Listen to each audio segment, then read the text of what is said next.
Hey everybody, and welcome back to Life with Lolo. It is time for our weekly recap of Love After Lockup. This is season 3, episode 11, and it was titled Up in Old Flames. Alright, y'all, so I already know I'm late, but I chose to take this weekend to just enjoy it with, my loved ones and everything like that. So doing that, I will have to play catch up with my videos. But it's only 3. I'll be doing Power Book 3. I say about book 3. Book 2 tomorrow on Monday. So we just gonna do Love After Lockup today, and then hopefully I can get my weekly rambling in if my phone operates correctly, because right now it's telling me I have limited space to record. But anyway, enough of that. Let's get into this episode. So we're gonna start with Lacey and Shane. Lacey is talking to us saying that, she's been up since 3 o'clock in the morning because she's like a little nervous and stuff like that. I'm kind of wondering, like, what are you nervous about, girl? What's going on? So then she tells us as she goes to wake Shane up that it's embryo placement day and stuff because we know she's been doing IVF. Well, I guess we know now because the last time we heard about it, she was just talking to the friend and telling the friend like she was considering or thinking about getting pregnant again. But she then went on and had the injections and all that other stuff, girl, that had to get pregnant and whatnot. So Shane is like, he's kind of nervous and everything, especially since he can't go with Lacey because, it's the whole corona thing. So they only want the person who's getting the procedure done in the area or whatever, in the office. So she's in there. Oh, that child. She at home, she asked him, do you want me to put in 1 embryo or 2? And he was like, I don't know, surprise me. That ain't nothing you want to be surprised about. Like, what? Like, huh? It's like, okay. But, and child, she go get the procedure done. It was like real quick or whatever. They just placed the embryo into her uterus. Child, she ended up getting 2 doggone embryos placed and stuff. So she tells him, and he like, you got 2. She was like, yeah, I got 2. And he was like, yeah, I knew you was gonna do that. I knew you was gonna do that. He tells us that he was furloughed because of the whole coronavirus. So he's scared because, that's gonna be potentially 2 more mouths to feed, because what they have twins and stuff, child, and just their luck, they probably gonna have goddamn twins. So that's what, 3 kids she already got, and then these 2 potentially, that's 5 kids. And does she work? Because I remember when she first came on, she was doing like porn, and I say porn because it was amateur porn and it was not very good. I did watch the videos. What she was doing porn, and then she was doing like modeling, but we never really saw her on a modeling gig. She was just pretending that she was on one to go meet Shane. So do she work for real? For real? I don't. That's interesting. But right now, like I said, he furloughed, so he not working. So he a little nervous about that or whatever. Then we see him helping the kids with their schoolwork and stuff like that. She calls him into the bedroom because she done took a pregnancy test, child. She was struggling to get that thing in the camera. You see, I was like, girl, stop moving it. But anyway, she ended up being pregnant. I said, Lord, she excited. He looked like he was nervous. So I was just like, you should have thought about that before y'all decided to spend $25,000 to get pregnant. I hope she got a nice savings account. That's all I hope. Anyway, let's move on to Brittany and Marcelino. So we pick up where we left Brittany and Marcelino. Well, I should just say Brittany, because Brittany's in the car with her youngest sister. She's driving to confront her mom and all this other stuff. Brittany is pissed, okay? Because she like, I done got out of jail. And I don't think we knew this, that she got out of jail the first time after doing time for like 5 years or something like that. And then she hooked up back with her mom, was trying to help her mom and stuff. And then her mom went back on pills, went back to drinking, and did this whole thing again. So this is not the first time she didn't had to bail her mama out. So I said, And now she like really pissed off because she like, when they moved here from, to Vegas, I was all excited. I thought we was gonna have like a new bonding and stuff and all this stuff, and then the grandkids, and so she was like really excited and stuff. And then her mom then fell right back down into the trap. And I'm like, Vegas is not a good place for addicts at all. Like, it is so easy to get drugs. It's easy to get drugs anywhere, but Vegas, like on that strip, child. it is easy to get drugs. I don't do no drugs, but I'm telling you, they walk up and down the street offering you. It's like when you go to like a Caribbean somewhere like that, and they like you want some weed or something like that. That's how it is in freaking Vegas. They will walk up and down the street with their flyers and everything. Of course, inviting you to go to strip clubs and stuff. Invite you to go to the casinos. Some people be out there offering weed, offering like it's a mess out there. I mean, it's fun, but it's a mess out there because it is easy to get back in that trap, especially if you're an addict. You know where to go to get what you need, basically, and especially drinking. Not a good place because they stay open. Well, right now, well, I think they back open, but prior to Rona, open all day, every day. You just walk up and down the strip, going and drinking and stuff. So like that's not a good place for addicts. So I don't understand why she thought it was going to be something different than the first time. Like, girl, stop. But anyway, she going to pack the little sister up, move the little sister back to Alaska to be with the daddy and stuff. And she like, look, we're gonna have to give her some tough love. When she get kicked out of this apartment and get evicted, we not bringing her back in. We not coming to her rescue. And when she figure out there ain't nobody by her side and stuff like that, because basically everybody the first time when she did it stopped dealing with her, but Brittany and her sister felt sorry for her and stuff, so they kept helping around and stuff. But she like, if she gonna have to realize that we all she got, and once she get hit rock bottom and want to help herself, that's the only way it's gonna happen. So she go over there to the apartment. The mama, I didn't want to believe it. I did not want to believe that mama was back on the sauce. I did not want to believe it, but she is back on that stuff. Did y'all see how she was looking out there smoking that cigarette? She looked crazy as hell. Then her nose was all red and busted like blood was on it, talking about something. She had a pimple on her nose that she asked the daughter to handle, but the daughter ain't handle, so she handled it herself.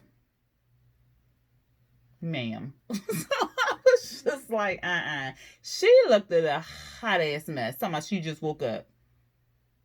Okay, but Brittany was like, where's her money at? Where's her money? She was like, y'all sound ridiculous. Like, what are you talking about? I don't mind her money. And she was like, well, did you buy pills or something like that? She was like, maybe I did buy more pills. She was like, oh, so you back on that stuff? She going in, she like, we picking her up. She going back to dad's in Alaska because you ruining her life. She's 21 years old. You ruined her life. The mama don't want to hear it.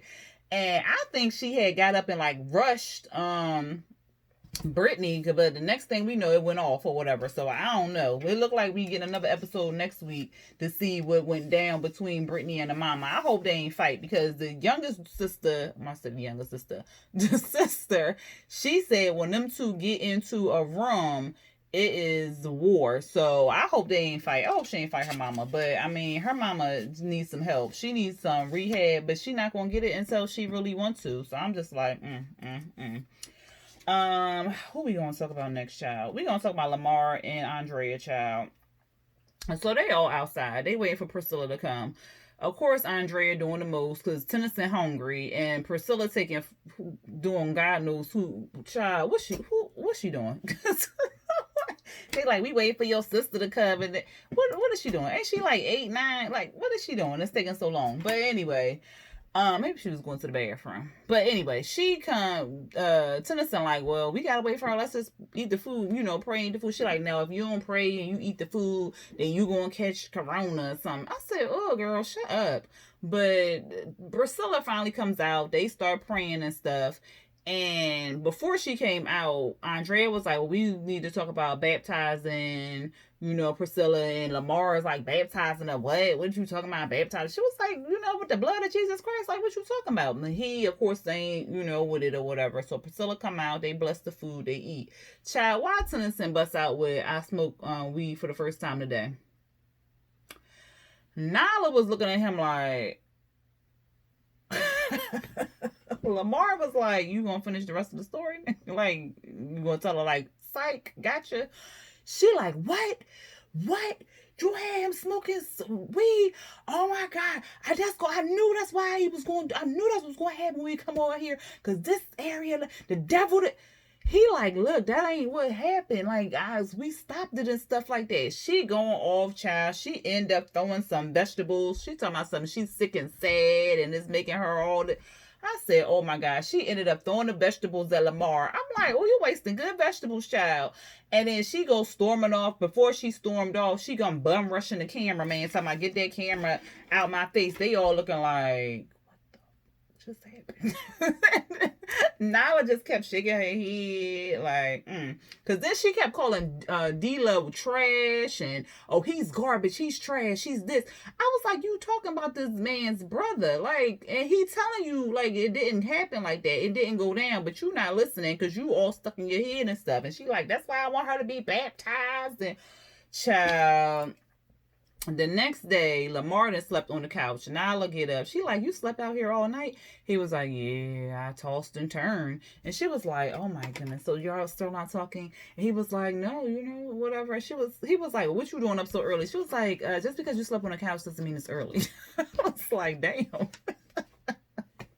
So she come out there, she trying to talk and stuff like that. And she was just basically like, y'all need to communicate, y'all need to talk. And he was like, well, it's kind of hard to communicate with your mom and stuff. And she was just like, well, y'all just need to make it work or whatever.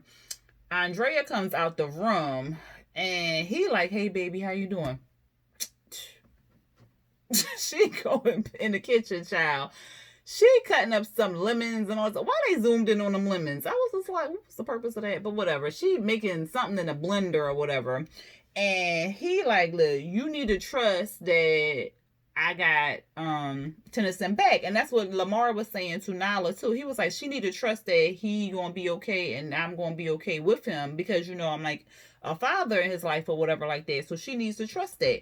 And he was telling her like, look, you need to trust that he gonna be okay because even he told D-Lo that he couldn't smoke that because he had to keep his mind pure and stuff. He don't even talk like that. That ain't even what he said. That's not even what he was like, you don't even trust him. That is what he said. Like he knows right from wrong and stuff like that. You need to trust these kids and stuff. And then she go on how she was happy that she was in Utah because they had the Mormon background and all this other stuff.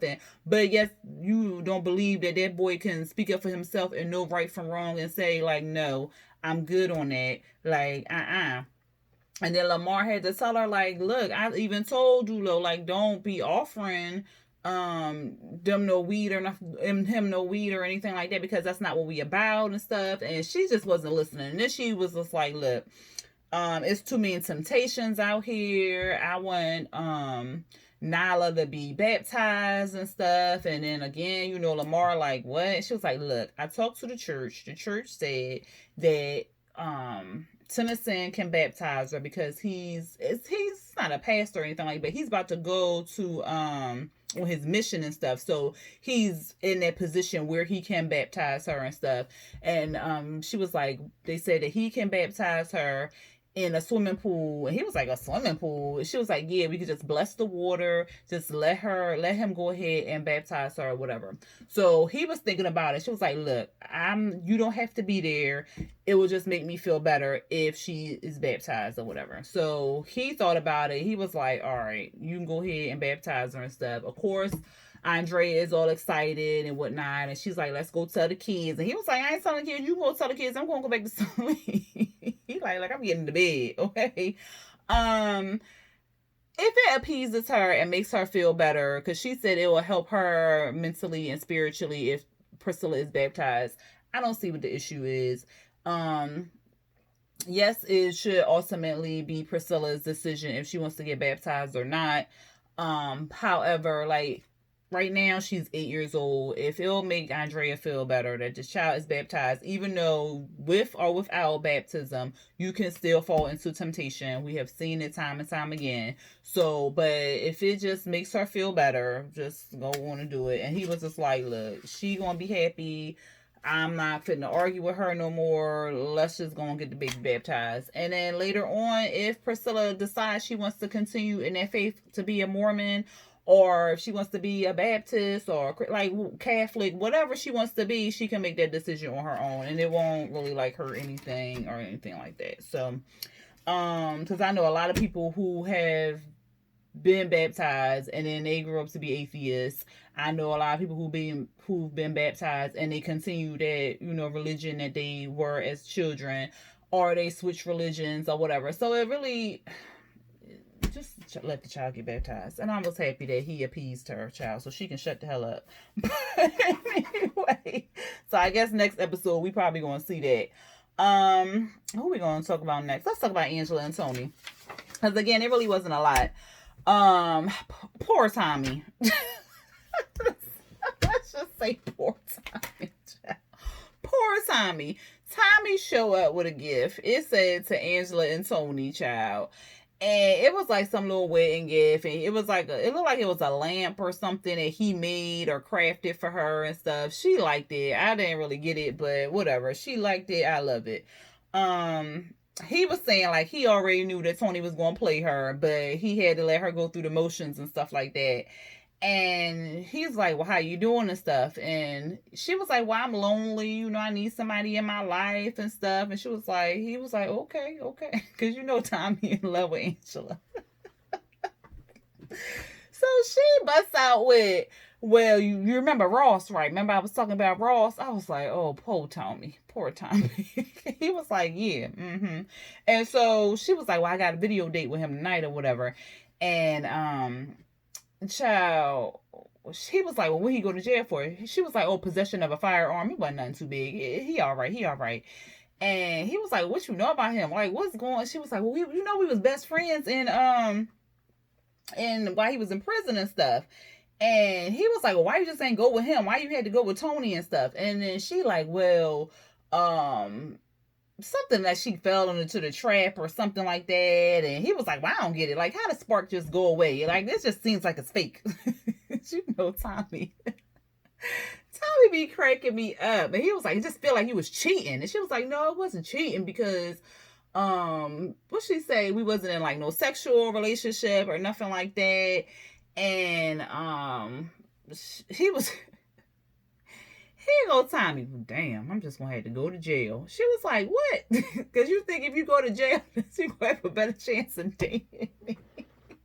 He like, yeah. And then he said in his interview, he was like, look, I'm tired of her dating these people. When this one break her heart, she gonna come right back to me. It just don't make no sense. I said, Tommy is a cutie. He gonna got a little haircut and stuff. If Angela don't stop playing with this boy. And then we saw like a little clip of Tony talking to his friend. I think it was the guy who was in his wedding and the one he went to the strip club with. And Tony was telling the dude that him and Angela, you know, not talking right now. He's staying in a hotel and stuff. And the guy was like, well, you just need to fix it and stuff. Child, why Tony was basically letting us know how he be playing freaking Angela, saying like, well, usually if I just rub her arm or touch her or kiss her or do whatever, she'll fall back into my arms and stuff. But with this coronavirus, it's making it real hard for me to do. I said, good, because she don't need you. Then we see Angela. She reading some card, some love letter or something that Ross had sent her and stuff. So she reading those things. She get on the phone with Ross. Ross looked like he was a cutie or whatever. And Ross telling her, like, look, I don't want to hear about no goddamn Tony stuff. I don't want to hear about no Tony, blah, blah, blah, blah. That's bullshit. I don't want to hear about that. He telling her that he missed her, that he loves her, that he's been thinking about her and stuff. And he told us that he was telling her, but we found out that he done invited her to Indiana twice to visit, and she done turned him down because she was all in love with Tony ass and stuff. And he was like, look, you need to forget about the zero and come with me or whatever. Because as soon as you come to Indiana, I'm going to drop what I'm doing and we're going to go somewhere. Okay, I don't care if it's a hotel or this or that. We're going to go somewhere. You know, I got this fishing pole. I got this pellet gun. She like, well, pellet gun? You ain't supposed to have no damn pellet gun. Like, get that out of there. He's like, it ain't even mine. I'd get in trouble if I had it. But it's in your car, fool. So I was like, But she tells us why they fell out. Because he was saying it's like some roller coaster love and stuff. But she said they fell out because she sent him like this book or pictures or something like that. And on the last page, she had some freak nasty stuff. And he ain't seem real receptive or appreciative of her freak nastiness. And so she got mad at him and stopped talking to him. He apologized and said it was my fault. You know, I'm to blame that you fell in the trap with Tony and stuff. But, you know, come on out here, boo. I'm going to treat you right. And she said, okay, you know, she said she's ready to experience Ross. She said she over Tony. She said, Tony who? And she said she finna meet Ross up in Indiana. I said, okay, girl. Okay, Angela. He looked like he was driving something. I don't know if it was his car. But he got a car. It was his own, I guess. I mean, Angela, go and get you some. Anyway, last but definitely not least, Michael and Sarah. It really wasn't a whole lot, nothing going on with them either. It kind of picked up where it left off last week, where she was, screaming in therapy. Then she went outside in the car, and before it seemed like she was talking to Michael, but she wasn't. She had called Malcolm up, and she was just basically yelling and screaming at him, telling him to help calm her down because Michael done pissed her off again, and yada yada yada. Here come Malcolm to the rescue, trying to help her out and stuff. So she was, just venting and getting it off her chest. And he like, look, it ain't nothing you can do. He is the way he is. Ain't nothing you can do. Like, don't let that stress you out and stuff.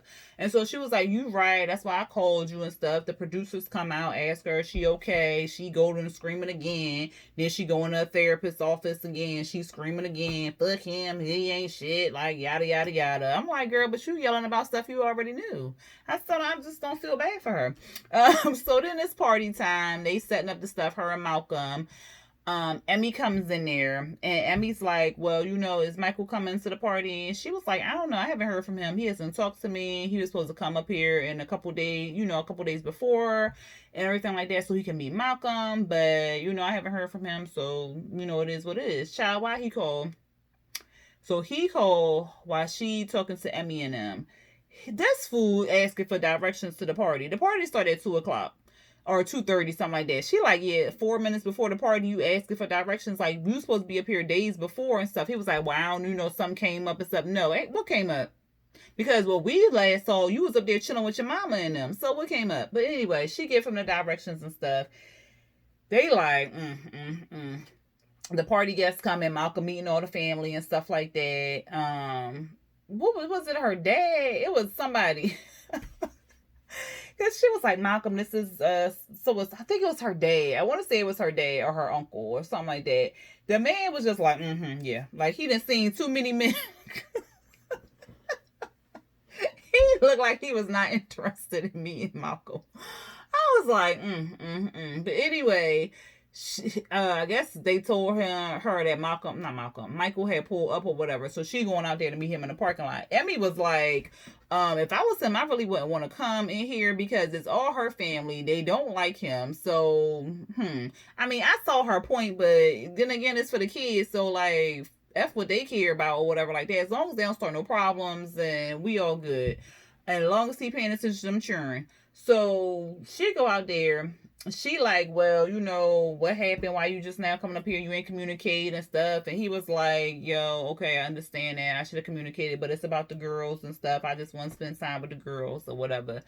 And it looked like he was about to pull some gifts or something out the back of the trunk. Or the back of the trunk. Child, out the trunk. So, she like, okay, but before you do all that, I just want to let you know, like, I've been dating this dude for a little bit, and he inside the party. He was like, well, I ain't finna meet no dude you just met, or you just started talking to, or whatever like that. This is about my girls. I'm going in to see my girls. He had like a little attitude, child. And she was like, just met? No, we've been in a whole relationship. Sarah, don't nobody care. Okay, don't nobody care. So he goes stomping into the thing or whatever. And she like, what you not finna do is you not gonna go in there acting a fool or whatever like that to him. You ain't about to do all that, yada, yada, yada. And then they cut off, child. I said, what in the world? She was doing the most, and he looked like he was finna do the most too. And then why he had them two little gold things on the back of his cornrows? If somebody don't get that man. But anyway, though, that was the end of, that was all of Love After Lockup. Like I said, we're going to have another episode with them not tomorrow, Friday. And it's going to be the mid-season finale, I guess, with them. And then they're going to pick up with the new crew. I should say Chevelle and all them. So we'll see them not this Friday coming up, but next Friday. But anyway, I will be late again with Love After Lockup because Friday is my son's birthday, so we're gonna be chilling or whatever like that. So hopefully I'll have it up by Saturday, Sunday again. But anyway, I will see y'all for my weekly rambling, which I'm about to do in a few seconds. So if y'all like this video, go ahead and hit that thumbs up button. If you are not subscribed to my channel, go ahead and hit the subscribe button and the notification bell to be notified when I drop new videos. Until next time, y'all. Peace.